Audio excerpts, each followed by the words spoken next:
Colours புது ஃபேஷனோட தி சென்னை சில்க்ஸ்ல இந்த பொங்கலை ஓஹோன்னு கொண்டாடுங்க. தி சென்னை சில்க்ஸ், ஸ்ரீநகர், வேளச்சேரி, கோபேட் மற்றும் திருவள்ளூர்.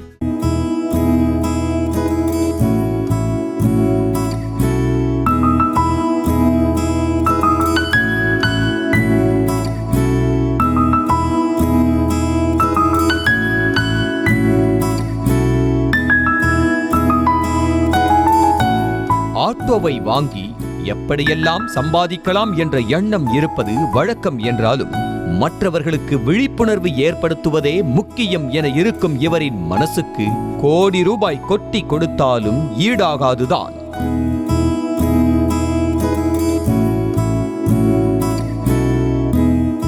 சென்னை ECR பகுதியைச் சேர்ந்தவர் குபேந்திரன்.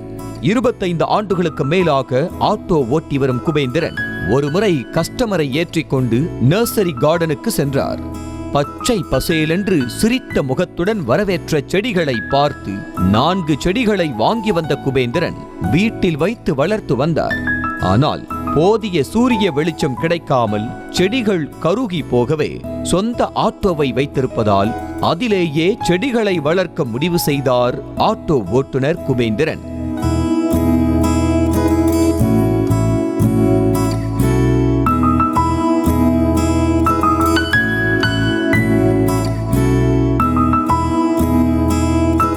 இருக்கைகள் பச்சை போர்வை போர்த்திய புல்வெளி போல பூங்காவில் அமரும் உணர்வைதான் கொடுக்கிறது. உடல் உறுப்புகள் தானம் செய்ய வேண்டும், மரம் நட வேண்டும் என 4 பக்கமும் விழிப்புணர்வு வாசகங்கள், செடிகள் என ஆட்டோ முழுவதும் பச்சை பசேல் என்று காட்சி அளிக்கிறது. ஆட்டோவின் மேற்கூரையை பார்க்க திராட்சை தோட்டம் போலவே அலங்கார விளக்குகள், ஆங்காங்கே ரோஜா பூக்கள், குருவிக்கூடு என மனதுக்கு இதமளிக்கின்றன.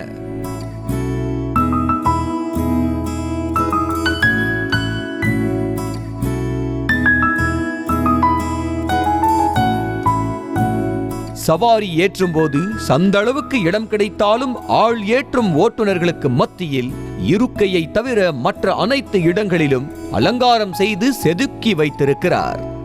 எங்கிருந்து பார்த்தாலும் அடையாளம் தெரியும் வகையில் ஆட்டோவுக்கு பின்னாடியும் பூக்கள், தோரணமும் செடிகளும் வரவேற்கின்றன. வாடிக்கையாளர்கள் வசதிக்காக குடிநீர், படிக்க புத்தகம் என மினி பசுமை பூங்காவாக மாறி இருக்கிறது குபேந்திரனின் ஆட்டோ.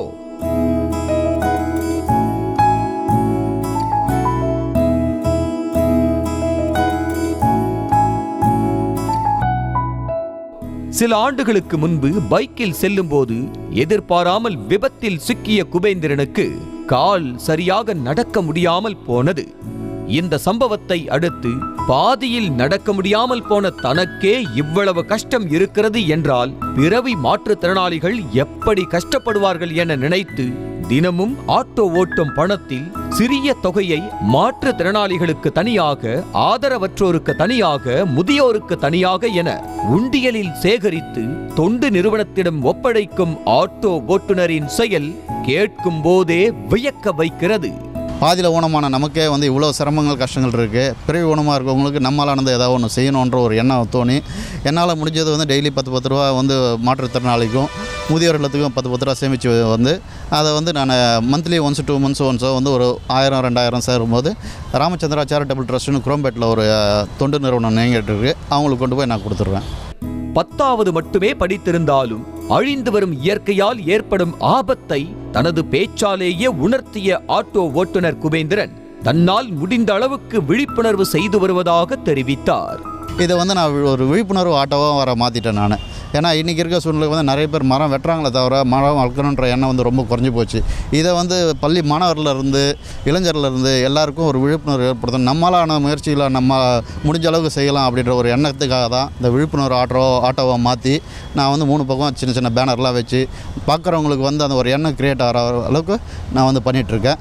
மீட்டருக்கு மேல் காசு கேட்கும் ஆட்டோ ஓட்டுநர்களுக்கு மத்தியில் சொந்த பணத்தை செலவு செய்து சொந்த ஆட்டோவையே பயன்படுத்தி விழிப்புணர்வு ஏற்படுத்தி வரும் ஆட்டோ ஓட்டுநர்கள் அனைவருக்கும் குபேந்திரன் ஒரு இன்ஸ்பிரேஷன் தான். நியூஸ் தமிழ் செய்திகளுக்காக ஒளிப்பதிவாளர் கோபாலகிருஷ்ணனுடன் செய்தியாளர் வினோத்குமார்.